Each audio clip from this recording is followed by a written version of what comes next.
எல்லாரும் காலை வணக்கம். இன்னைக்கு நாள் வந்து உகாதி பண்டிகை. இன்னைக்கு நிறைய பேரு கன்னட செட்டியார் வீட்டுல இவங்க எல்லாம் தெலுங்கு பேசுறவங்க இவங்க வீட்டுல எல்லாம் உகாதி ரொம்ப விசேஷமா கொண்டாடுவாங்க. தமிழ் பேசுறவங்களும் எல்லாருமே கொண்டாடுறாங்க. இருந்தாலும் பாப்பாவுக்கு முதல் வருஷம் உகாதி பண்டிகை, அதனால வந்து அவளுக்கோசரம் மாங்காய் வாங்கிட்டு வந்து அப்படியே சீவி எடுத்து வச்சிருக்கிறேங்க. ஏன்னா குழந்தை இல்லையா, சாப்பிட முடியாது, அதனால சீவி எடுத்து வச்சிருக்கிறேன். வேப்பம் பூ எடுத்து வச்சிருக்கிறேன், வாழைப்பழம் கொஞ்சம் எடுத்து வச்சிருக்கிறேன். இது எல்லாமே ஒட்டுக்கா போட்டு பிணைஞ்சு கசப்பு இனிப்பு புளிப்பு இதெல்லாமே சேர்ந்து கலந்தது தான் ஒரு வாழ்க்கை. அதனால வந்து நம்ம இந்த மாரி செஞ்சு பாப்பா கொஞ்சம் முதல் வருஷம் ஊட்டி விடலாங்க. கல்யாண ஆனவங்களுக்குலாம் புதுசாக கல்யாண ஆனவங்களாம் வீட்டுக்கு கூட்டிகிட்டு வந்து இதெல்லாம் செஞ்சு போடுவாங்க. உப்புட்டு சொய்யா இதெல்லாம் செஞ்சு கொடுப்பாங்க அவங்களுக்கு. நம்மளுக்கு பாப்பாவுக்கு நம்ம இந்த மாரி ஊட்டி விடலாம்.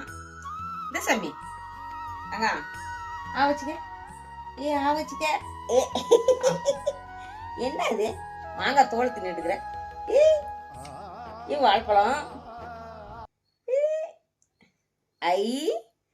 ஐ பாப்பா பாப்பா கசப்பு இனிப்பு புளிப்பு எல்லாம் வாழ்க்கையில இருக்கும்.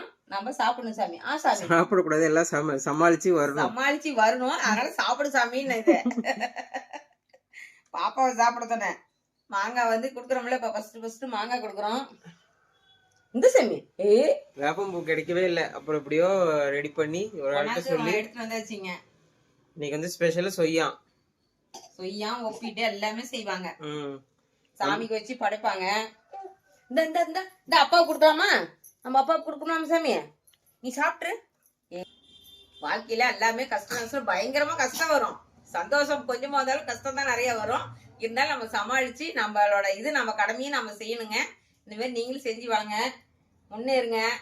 ஏன்னா கஷ்டமே நினைச்சிட்டு இருக்க கூடாது. வாழ்க்கையில எல்லாமே வரும், எல்லாமே நாம தான் சமாளிக்கணும். வாங்க அடுத்த வீடியோல பார்க்கலாம். பாய்.